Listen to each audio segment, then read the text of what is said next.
Est-ce qu'il y en a parmi vous qui appréhendent la période des fêtes pour ces repas à répétition, ces réveillons, ces gros repas qui s'enchaînent et tous les petits désagréments qui accompagnent la fatigue, les digestions plus difficiles, éventuellement quelques kilos en plus? S'il y en a parmi vous qui se disent, zut, c'est une chouette période, mais comment faire pour éviter les petits bonus qu'on n'aimerait pas? Bien, c'est en pensant à vous que je vous fais cette petite vidéo. Alors, des petits conseils à gauche, à droite. Et ici, dans cette vidéo, j'ai envie de vous parler d'abord des bonnes nouvelles, de ces aliments dont en fait, il ne faut pas avoir si peur que ça. Et pendant les fêtes, il y en a toute une série qui en fait sont bons pour la santé. Alors dans les aliments typiques des fêtes, vous avez tout ce qui est crustacés, le homard, les huîtres, les coquilles Saint-Jacques, etc. Tout ça, ce sont des très bons choix. C'est des aliments qui vont vous apporter une très bonne source de protéines, très bonne source de zinc, peu de graisse. Donc ça, ce sont vraiment des choix privilégiés.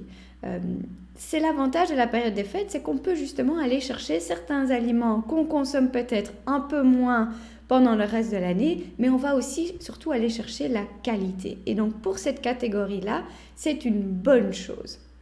Donc une entrée par exemple avec quelques huîtres, c'est vraiment une bonne idée. Alors un peu plus inattendu probablement, c'est le foie gras. Alors, le foie gras et en particulier celui de canard, en fait, c'est plutôt un bon aliment. Alors oui, c'est gras, ça c'est certain.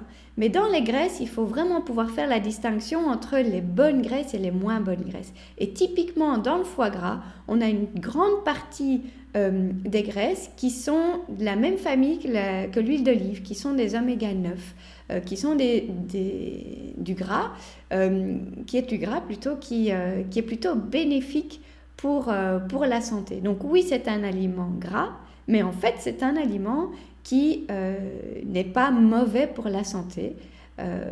Alors, il faudra peut-être faire attention aux accompagnements, mais le foie gras en tant que tel, il est gras, oui, mais ce sont plutôt des bonnes graisses. Et en plus de ça, on a aussi des bonnes protéines, beaucoup de vitamines et de minéraux dans le foie. Et comme pour tout, toujours essayer de le choisir de qualité. Alors, il y a plein d'autres choses aussi, plein de bonnes nouvelles, quelques écueils à éviter aussi, c'est vrai, en matière d'aliments. Et puis aussi d'autres techniques de ce qu'on peut faire avant le repas, de ce qu'on peut faire pendant un gros repas, et puis surtout ce qu'on peut faire après si malgré une bonne préparation et des bonnes intentions, on n'a pas fait comme on voulait. Eh bien, il y a des petites techniques qu'on peut faire après pour rattraper les choses.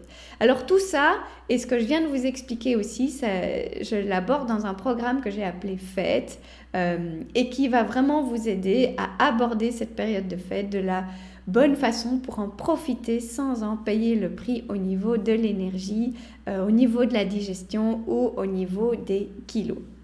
Alors, vous trouverez toutes les infos pour ce programme dans le lien en dessous de cette vidéo. Donc, si ça vous intéresse, n'hésitez pas.